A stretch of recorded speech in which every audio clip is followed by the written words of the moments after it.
sesinya Pak SB aja. Silakan Pak SB, langsung saja, sudah direkod. Oh.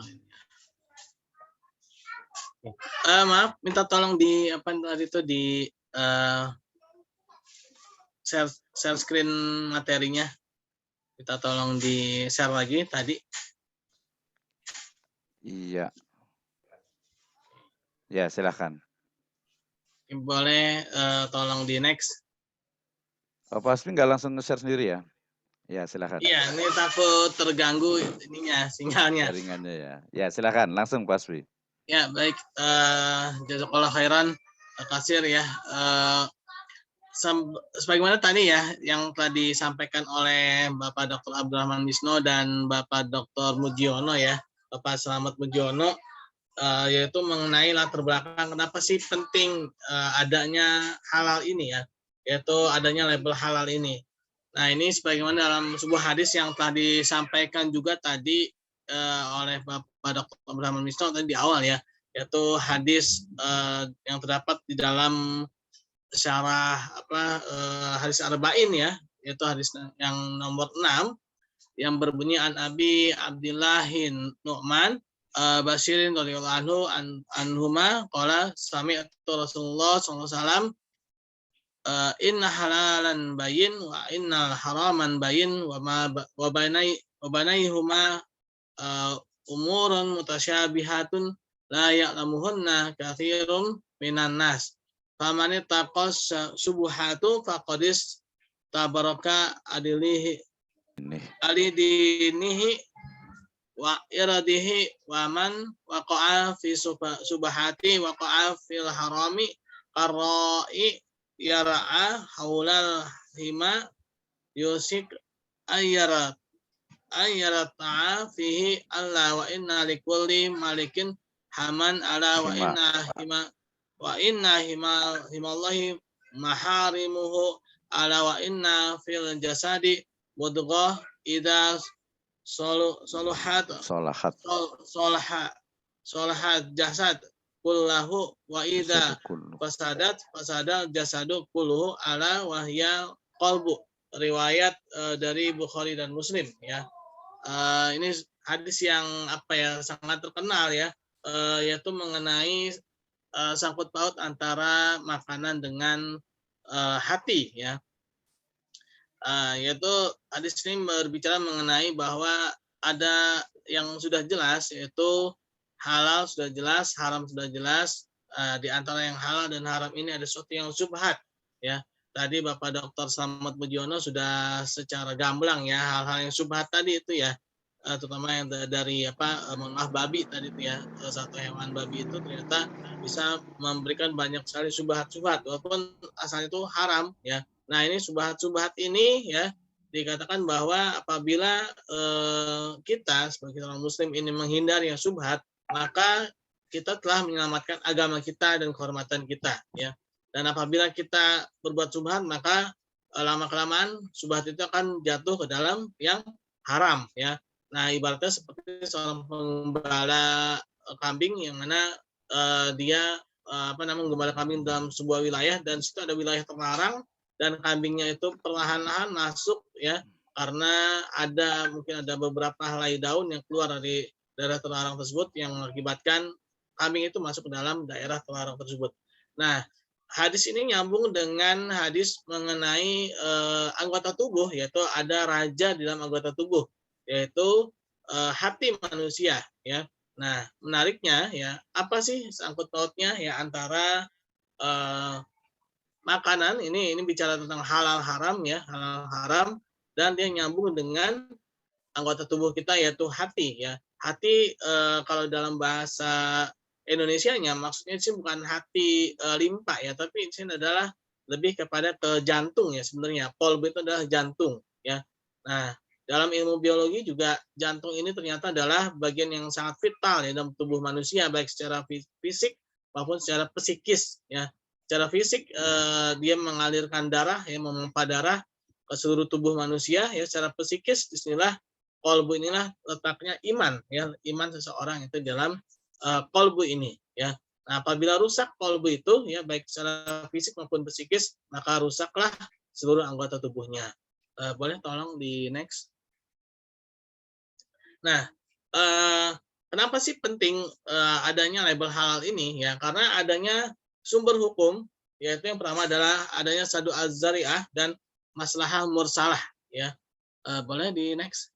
Nah, eh, penting adanya label halal ini karena dalam syariat Islam, ya, syariat Islam ini berprinsip yaitu mencegah, ya, berprinsip mencegah, yaitu kaidah dalam Al-Masadirul Ahkam, ya, yaitu dasar-dasar hukum Islam, turunannya itu ada namanya sadu az-zari'ah, yaitu mencegah suatu jalan menuju keburukan. Itu sangat pentingnya dalam mencegah keburukan itu sendiri, ya. Dengan adanya label halal ini maka dapat dicegah jalan-jalan menuju keburukan tersebut, gitu ya. Nah, dapat diberikan petunjuk, gitu ya. Dapat diberikan petunjuk bahwa makanan ini atau barang ini, ya, dia memiliki halal atau tidak, gitu ya.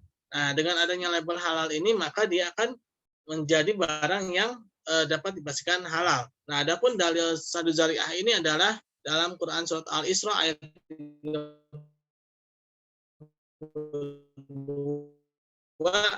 Allah Subhanahu wa taala berfirman, "A'udzubillahi minasyaitonir rajim, wala taqrabuz zina innahu kana fahisatan keji, ya, perbuatan keji dan Allah Subhanahu wa taala tidak melarang zina itu secara langsung, tapi jalan yang mendekatnya pun dilarang. Nah, inilah kaidah sadu zariah, yaitu mencegah suatu keburukan itu dari jalannya, gitu, bukan hanya dari ketika sudah terperosok dalam keburukannya itu sendiri, ya.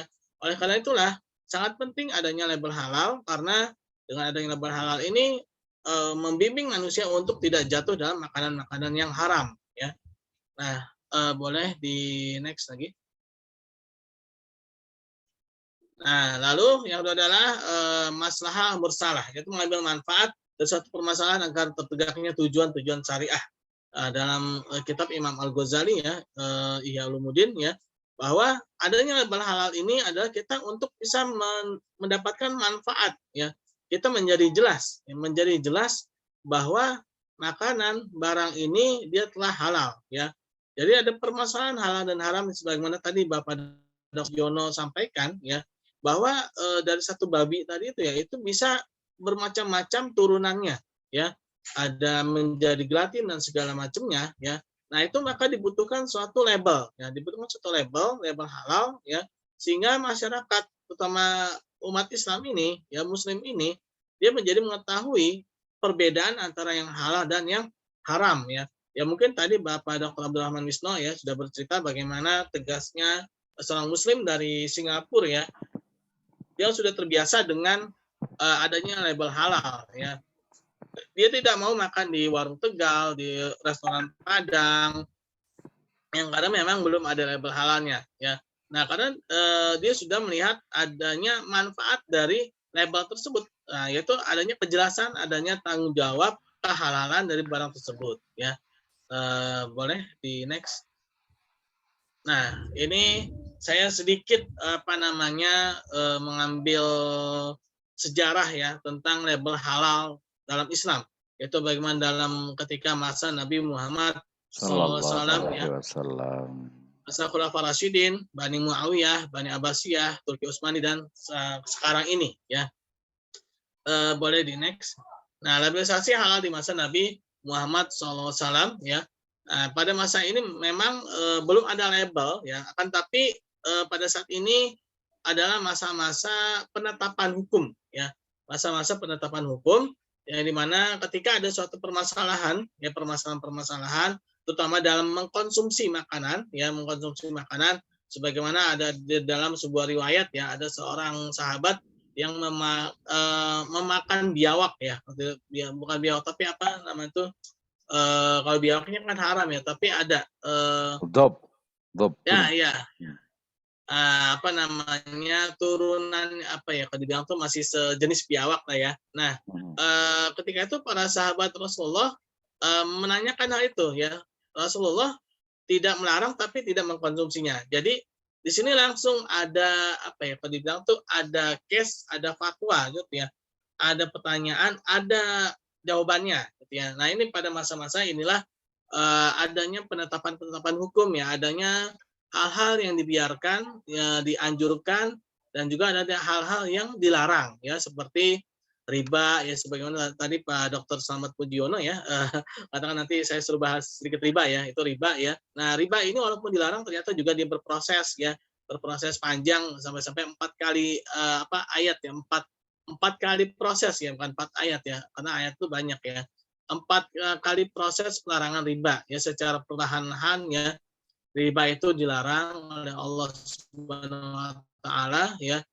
Di situ juga mengandung banyak apa ya, kalau dibilang pelajaran ya buat manusia ya, pelajaran buat manusia. Yang ketika itu kita sudah terbiasa mungkin ya, manusia ketika itu sudah terbiasa dengan praktek ribawi ya, sehingga untuk melepaskannya itu membutuhkan proses ya, yaitu 4 kali proses. Proses yang pertama itu Allah Subhanahu wa taala memberikan analogi antara riba dengan sedekah ya.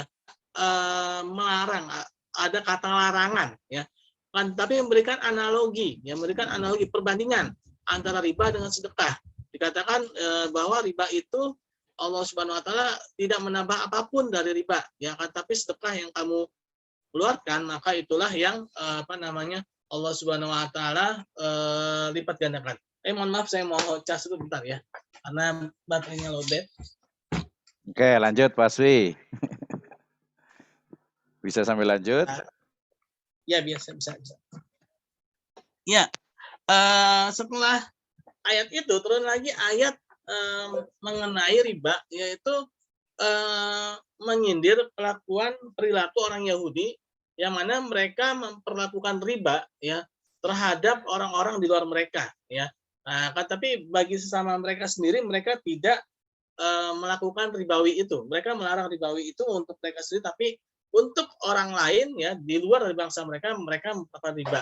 Lalu yang ketiganya itu adalah Allah Subhanahu wa taala melarang, mulai ada larangan mengambil riba secara berlipat ganda ya.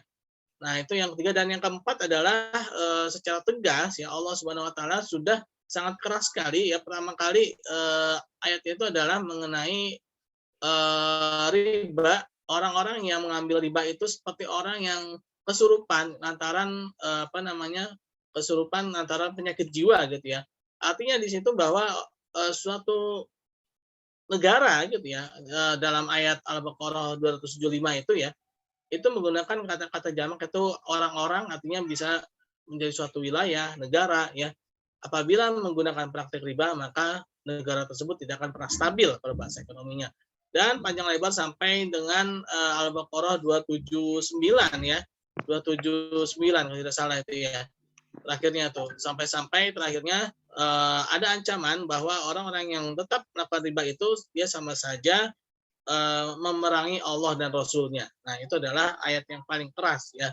Jadi orang yang mengambil riba itu dikatakan sama saja dia mengajak perang Allah dan Rasul-Nya. Nah, itulah di masa Rasulullah SAW. Jadi memang belum ada cap ya, karena pada saat itu berdasarkan studi kasus gitu ya. Ada suatu permasalahan langsung kepada Rasulullah. Bagaimana ya Rasulullah? Boleh atau tidak gitu kan. Nah, ini jadi pada saat ini memang masa-masa penetapan hukum ya. Oke, boleh di next. Lalu liberalisasi di masa Khulafaur Rasyidin ya. Nah, di sini juga walaupun sudah terputus wahyu ya, akan tapi pada saat ini cap ya itu memang belum kalau dibilang itu belum secara familiar ya, belum secara meluas karena pada saat itu pemerintah yaitu Khulafaur Rasyidin Amirul Mukminin ya, mereka mengawasi secara langsung ya, mereka langsung masuk ke dalam pasar-pasar, mereka langsung mengecek pasar ya, sebagaimana yang dilakukan oleh Umar bin Khattab radhiyallahu anhu ya. Ini sebuah kata yang sangat penting ya. Beliau mengatakan bahwa apabila kalian tidak mengerti fikih ya, mengerti hukum muamalah, maka janganlah kalian masuk ke dalam pasarku ya. Nah, artinya ketika dia ingin berdagang, ketika dia ingin berjualan, ya dia ingin membeli sesuatu, berjual beli, maka dia harus mengerti hukum halal dan haram tersebut, ya.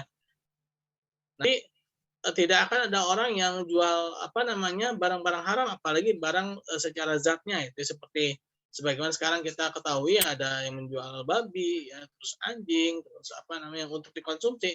Nah ini adalah sesuatu yang sangat haram gitu ya. Apabila ada sidak gitu dari pemerintah, mungkin seharusnya ditertibkan ya, tidak boleh ada ya, tidak boleh ada barang-barang tersebut diperjualbelikan ya. Nah, sehingga perlu adanya pengawasan. Nah, boleh di next. Nah, dinasti Muawiyah pada masa ini Islam mulai menyebar luas ya.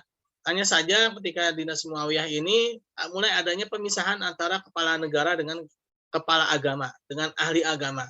Ketika di awal ya masa Rasulullah dan para khulafaur rasyidin, ahli agama dengan ahli pemerintah itu satu orang ya.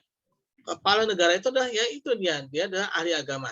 Tapi ketika di masa dinasti Muawiyah mulai adanya pemisahan ya antara ahli agama dengan ahli negara.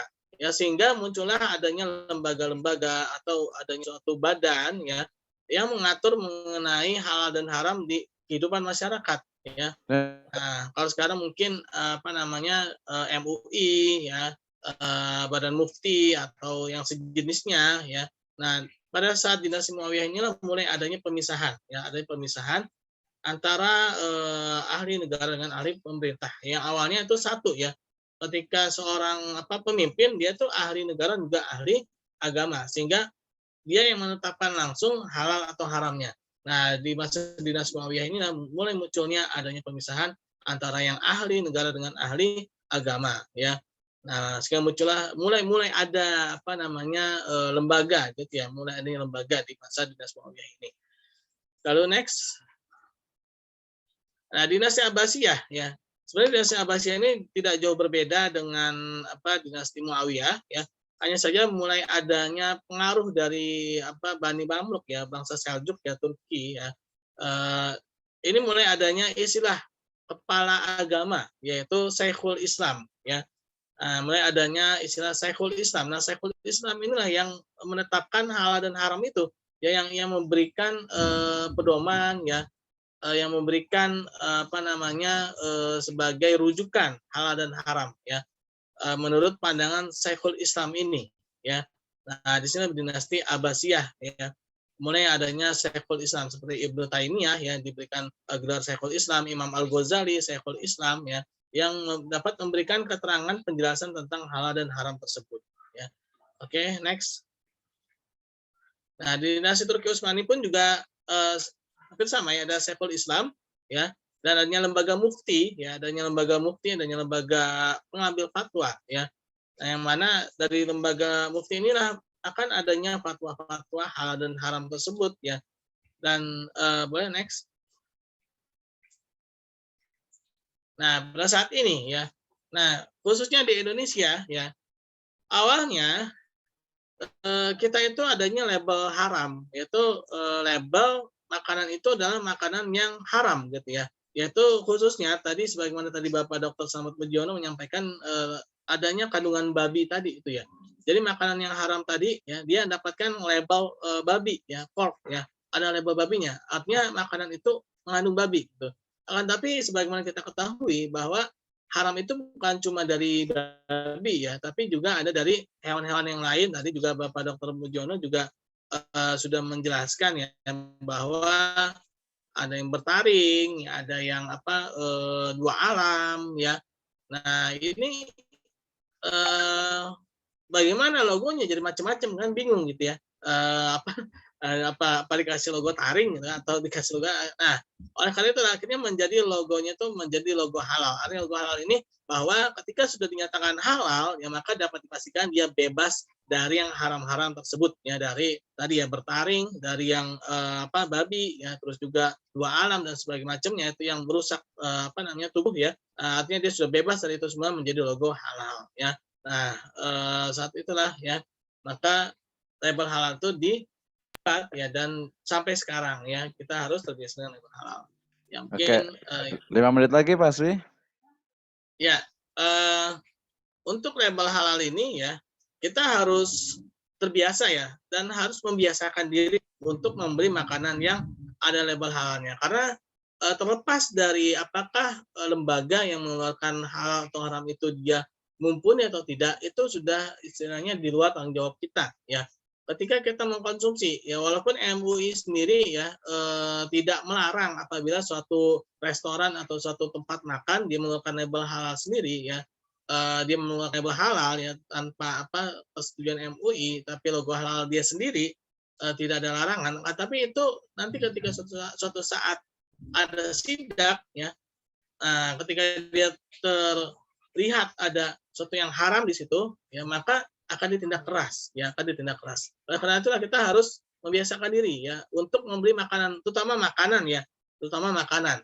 Karena makanan ini dia langsung masuk ke dalam tubuh kita ya. Karena makanan ini dia langsung masuk menjadi daging, yang menjadi darah ya.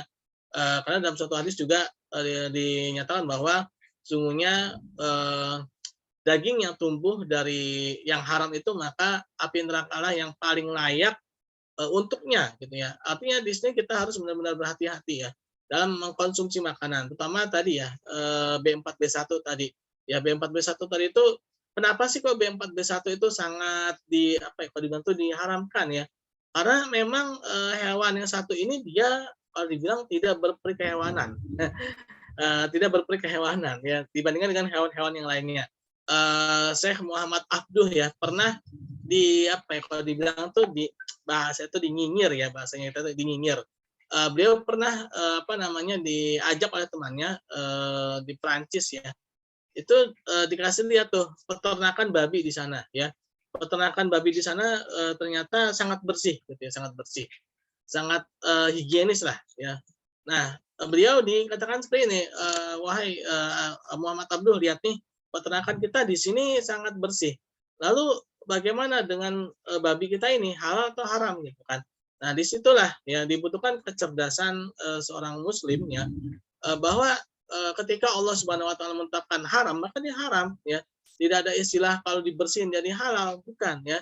Ketika dia haram, dia menjadi tetap haram. Jawaban beliau begini, dia tidak menjawab secara ayat ya, tidak menjawab melalui Al-Qur'an dan hadis, tapi beliau langsung mengatakan gini, apakah kalian tidak melihat bagaimana perilaku hewan tersebut ya?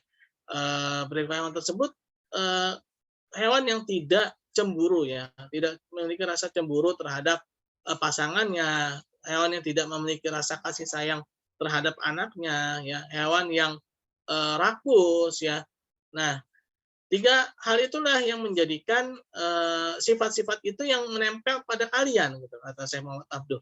Oke, Pak Hasbi, waktunya habis. Oke, ya jadi seperti itu ya. Jadi intinya kita harus membiasakan ya dengan hal-hal yang halal ya, dan harus menghindari dini mungkin ya terhadap hal-hal yang haram tersebut. Oke, terima kasih. Assalamualaikum warahmatullahi wabarakatuh. Waalaikumsalam warahmatullahi wabarakatuh. Baik, terima kasih. Mohon maaf Asbi, saya potong waktunya karena keterbatasan waktu kita ya. Sesuai dengan kesepakatan bahwa insya Allah jam 17.30 kita sudah menyelesaikan program ini.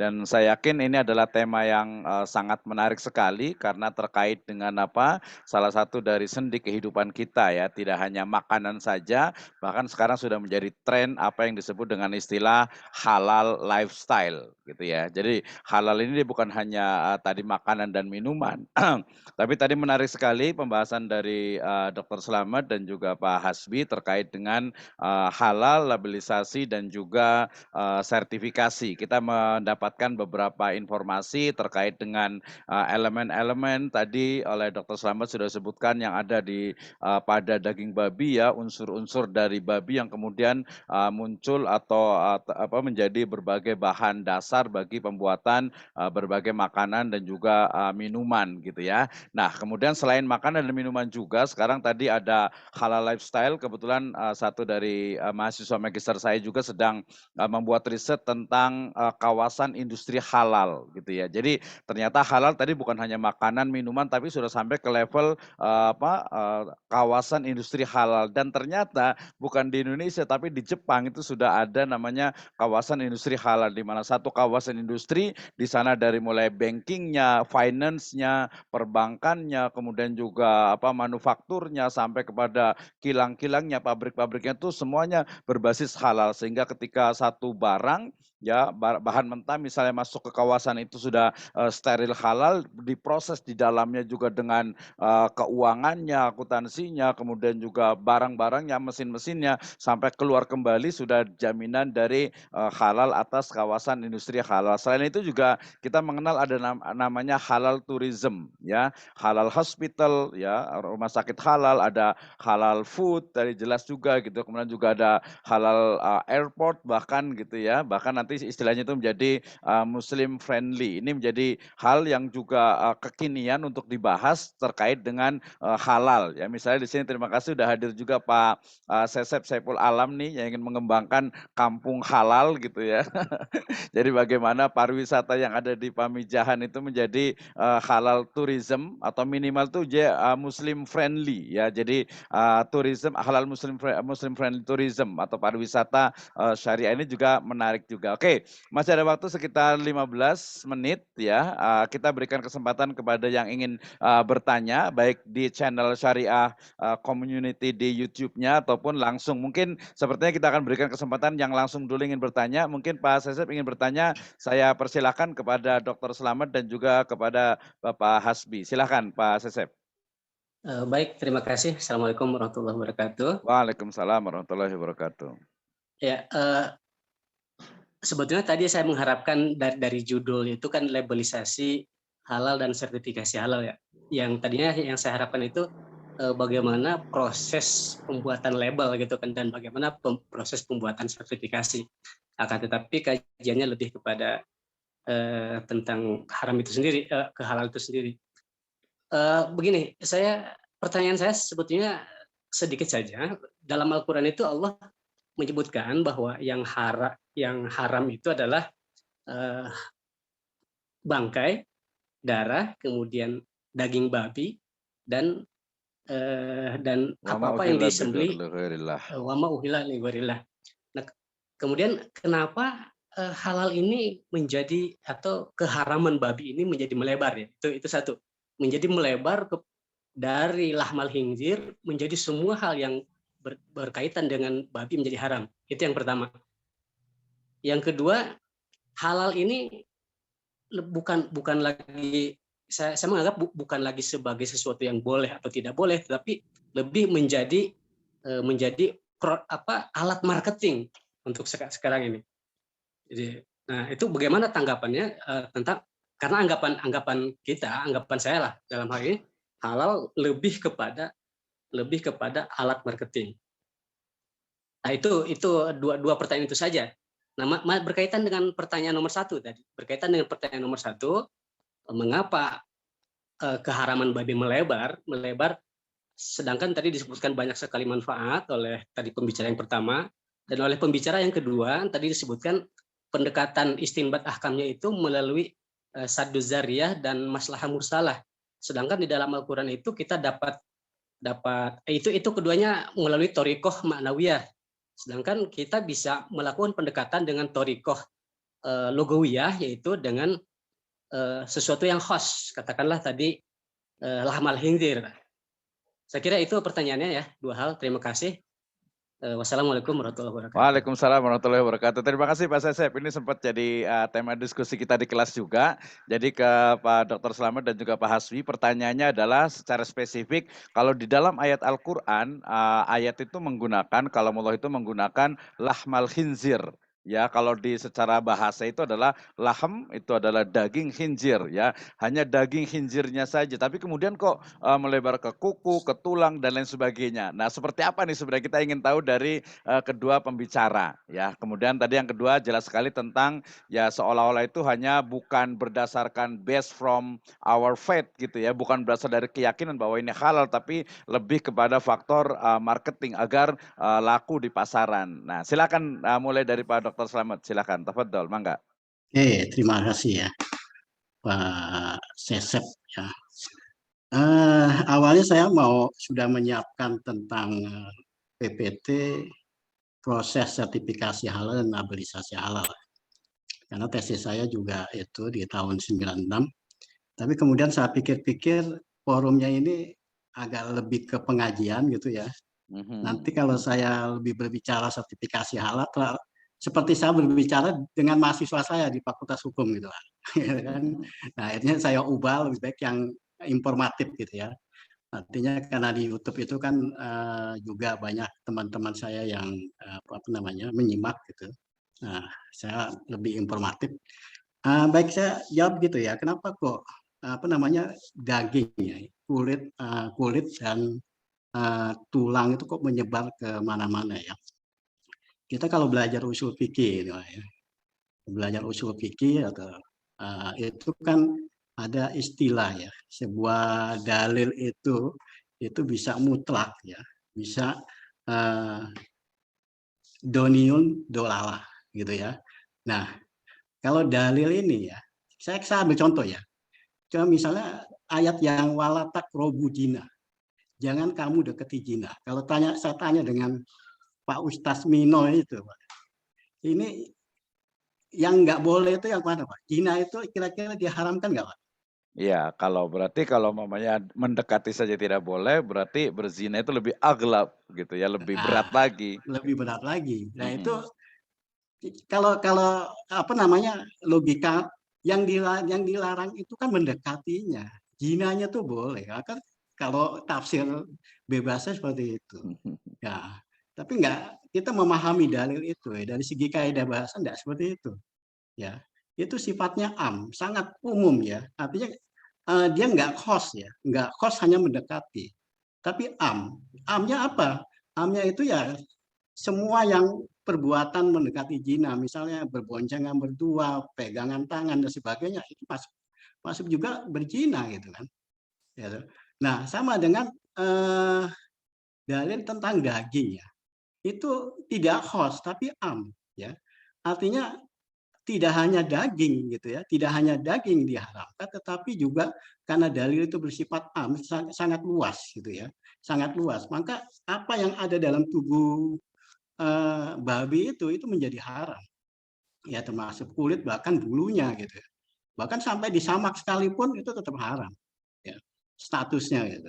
Dan bahkan di dalil itu ya ada hadis yang menyebutkan keturunannya tetap haram. Artinya seperti yang saya katakan tadi transgenetikal ya, bahwa babi itu bisa masuk ke sapi ya, trannya itu dicangkokkan ke sapi, sapi melahirkan anak, sebetulnya itu anak babi, cuman wujudnya sapi, itu juga tetap haram gitu ya. Ada hadisnya seperti itu. Nah, jadi saya jawab singkat-singkat aja karena mengingat waktu 15 Tapi menit. nggak Tapi apa-apa juga yang sih. penting sudah kena itu. Ya. Ya, Kali terima tadi kasih. mungkin agak lebih detail Pak Dr. Slamet nih. Tadi penasaran, saya juga penasaran dengan Pak Sesep gitu ya. Tadi kalau analoginya sepertinya agak kurang tepat ketika wala taqrabu zina dengan zina kemudian dengan lahmal khinzir. Jadi pertanyaan singkat juga, apakah kata lahmal khinzir itu maknanya itu padahal dia harusnya lahmal khinzir itu kan dia khas spesifik sekali lahmnya saja gitu. Bagaimana menjawabnya nih kira-kira nih? Bahwa lafat dari lahmal khinzir itu dia bukan tapi dia khos. Nah, seperti apa kira-kira nih? Ya, itu sama dengan kata jakat. Jakat itu kan sama dengan nahmat nijin gitu ya. Gitu. Seperti host tapi sebetulnya ya. Gitu. Ya, oke, terima kasih, luar biasa sekali. Kita ganti pindah ke Pak Hasbi nih. Kira-kira Pak Hasbi gimana nih? Silakan. Fokus ke lafat ini dulu. Tadi ada satu lagi satu lagi Pak Dr. Slamet nih belum dijawab Ya. tadi. Gimana kalau umpamanya ternyata label halal ini ternyata hanya kebutuhan pasar gitu sehingga dia bukan berasal dari keyakinan. Kira-kira pendapatnya seperti apa nih? Singkat juga nih, silakan. Hanya kebutuhan pasar. Sebenarnya kalau mau ditarik-tarik hanya kebutuhan pasar ya bisa saja. Kalau dilihat dari faktor politik juga ada gitu ya. Ada juga ya. Ada juga gitu ya. Tergantung perspektif kita melihatnya itu. Tapi syukurnya udah halal lah gitu ya. Iya gitu. Jadi begini loh. Saya tadi bercerita tentang faktor sosiologis. Faktor sosiologis itu halal gitu. Itu suatu kebutuhan. Betul. Sebetulnya Indonesia itu nggak bisa bertulis label halal pun nggak ada masalah gitu loh. Ya, sebetulnya masyarakat Indonesia tuh ya nggak perlu sertifikasi halal, tulisan sertifikasi halal tidak perlu. Gitu. Tapi di zaman sekarang ini karena makanan tuh bisa kemana-mana, itu perlu juga labelisasi dan sertifikasi halal.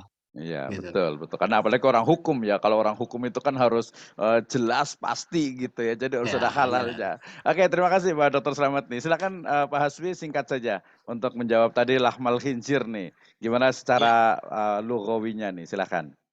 ya sudah banyak dijelaskan oleh Bapak Dr. Slamet Mujiono ya.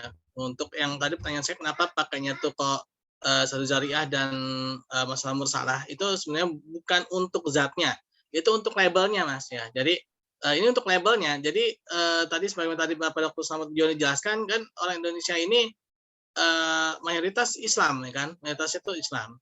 Sehingga apa namanya ya pasti banyak kan yang halal, tapi karena tadi ya semakin berkembangnya zaman, semakin meluasnya apa namanya pemasaran ya sehingga dibutuhkan ketegasan ya label ya. Ini kalau saya ini bicara masalah labelnya bukan masalah zatnya ya. Kalau zatnya itu memang sudah ada secara lugawi ya dalam Al-Qur'an ya tadi Bapak Dr. Slamet Mujiono sudah jelaskan. Nah, tapi bagaimana dengan masyarakatnya tahu ini halal atau haramnya dari mana gitu kan? Kan nggak mungkin juga masyarakat neliti setelah dia beli barangnya diteliti sendiri di lab, kan nggak kayak gitu kan. Nggak semua orang juga bisa seperti itu gitu kan.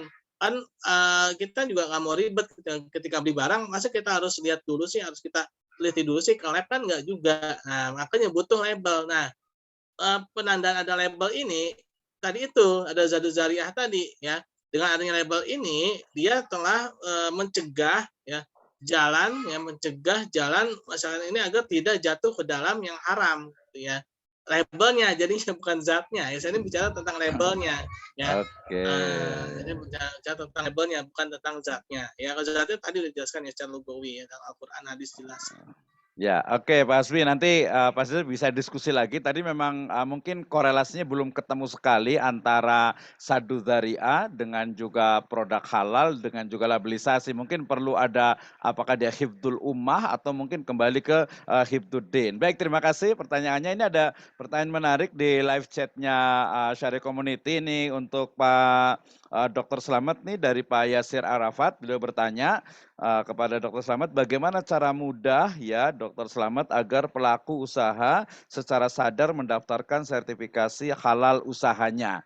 Jadi bagaimana nih memberikan literasi atau mungkin penyadaran kepada pelaku UMKM atau pelaku usaha agar mau mendaftarkan produknya. Silakan Pak Dr. Slamet. Ya, untuk masyarakat kalau mau mudah produk-produk yang tersertifikasi itu sekarang sudah ada halal online ya, itu bisa diketik saja itu misalnya kita masuk ke sebuah swalayan, loh kok ini tulisannya Mandarin semua ya gitu ya, itu kita bisa ketik di sana, bisa ngerti apakah itu bersertifikasi halal atau tidak gitu ya. Nah kalau untuk UMKM ini kan tahun 2024 itu sasarannya harus semuanya sudah Semuanya memiliki betul. sertifikasi halal. Sebetulnya sasarannya tidak hanya halal aja ya, tapi keamanannya juga ya, keamanannya juga, kesehatnya juga. Karena produk-produk UMKM itu kan tidak seperti produk industri yang besar ya. Kalau industri massal yang besar itu kan kualitas kontrolnya itu sangat tinggi ya. Ya. Misalnya untuk bahan campurannya itu terukur. UMKM itu tingkat keamanannya juga di Indonesia rendah, gitu ya. Rendah karena literasinya juga kurang. Nah, sekarang saat ini, gitu ya, saat ini ada kemudahan ya. Kalau UMKM itu dari jauh dari kota, desa kemana-mana itu bisa dengan mudah ya mendaftarkan produknya itu melalui online. Jadi nggak usah datang ke apa namanya BPJH ya. BPJH. Ya. Betul. Tapi langsung buka situsnya BCBH atau halal online itu bisa daftar di sana, itu ada dokumen-dokumennya ya. Ada dokumen-dokumen yang harus disiapkan, tinggal diikuti saja poin-poinnya itu. Gitu. Nah, yang penting yang perlu disiapkan itu adalah pertama dokumen, kedua penjelasan tentang unsur, ya. Unsur komponen pangan yang digunakan, ya, termasuk pangan tambahannya, bahan tambahan itu yang sangat sangat penting. Misalnya keripik pisang ya, kan logikanya begini, kenapa sih keripik pisang itu harus di label halal? Itu kan nggak ada unsur halalnya. Ya logika Unsur sederhananya haramnya. begitu. Tapi kita ingat keripik pisang itu pakai minyak gitu kan ya. Pakai minyak gitu kan, pakai margarin. Nah, minyaknya itu kan diprosesnya pakai karbon aktif. Nah, karbon aktifnya itu yang titik kritisnya di situ. Di situ bisa pakai gelatin atau shortening dari babi gitu kan. Nah, bisa pakai pewarna. Pewarnanya juga bisa berasal dari barang-barang yang diharamkan ya. Misalnya nggak usah babi ya, misalnya dari darah saja ya. Darah, semua darah binatang itu kan hukumnya haram ya. Betul. Gitu. Nah, itu pewarna merah gitu ya untuk membuat sosis misalnya, untuk produk-produk home industry itu bisa diambil dari darah kambing, dari darah sapi ya, dari darah kerbau dan sebagainya gitu ya. Tidak harus dari darah babi gitu ya. Gitu. Nah, itu kira-kira itu mudah ya, persiapkan unsurnya, kemudian ada pendamping. Untuk mudahnya kalau saya nggak ngerti UMKM sudah disiapkan pendamping halal, tinggal menghubungi itu. Jadi nanti dari awal dari pendaftaran sampai pengisian dokumen itu didampingi oleh pendamping halal itu sampai selesai ya, sampai sistem pengawasannya. Saya pikir begitu. Oke, terima kasih. Tadi terkait dengan pendamping halal, memang program dari BPCPH dia mengambil banyak kerjasama juga dengan Nahdlatul Ulama, kemudian juga dengan Madul Anwar, dengan PUI, dengan banyak organisasi keagamaan dan kemasyarakatan. Itu sudah membuat program untuk lebih dari 1 juta, bahkan 10.000 pendamping halal. Di Bogor ini lebih dari 1.000 produk pendamping halal juga sedang disiapkan. Baik, masih ada beberapa mungkin yang ingin bertanya, tapi waktunya sudah lewat ya. Di notebook saya lebih 2 menit. Terima kasih banyak untuk pembicara the speaker today ya, kepada Dr. Slamet Mujiono M.Hum. Terima kasih banyak, jazakumullah khairan, matur nuwun. Kemudian juga Pak Hasbi Siddiqi, jazakumullah khairan, terima kasih, hatur nuhun sudah memberikan sharing informasinya di program Kurma Ramadan Syariah Community ini. Mudah-mudahan Allah Subhanahu wa taala memberikan balasan yang terbaik di dunia dan juga di akhirat. Demikian, jazakumullah khairan, kita tutup dengan hamdalah dan nanti saya kembalikan kepada Pak Ustadz Khalif. Alhamdulillahirabbil alamin. Subhanakallahumma bihamdika asyhadu an la ilaha illa anta astaghfiruka wa atubu ilaik. Wassalamualaikum warahmatullahi wabarakatuh. Waalaikumsalam warahmatullahi wabarakatuh. Terima kasih Pak Dr. Slamet. Terima kasih Pak Dr. Slamet, Ustadz Hasbi. Terima kasih, Masya Allah, luar biasa. Sidiki, Pak Hasbi, luar biasa. Lanjut. Terima kasih Pak Dr. Slamet Mujiono, Terima kasih. Bapak Dr. Brahman Wisno, semuanya. Matur nuwun. Matur nuwun. Terima kasih semuanya. Monggo.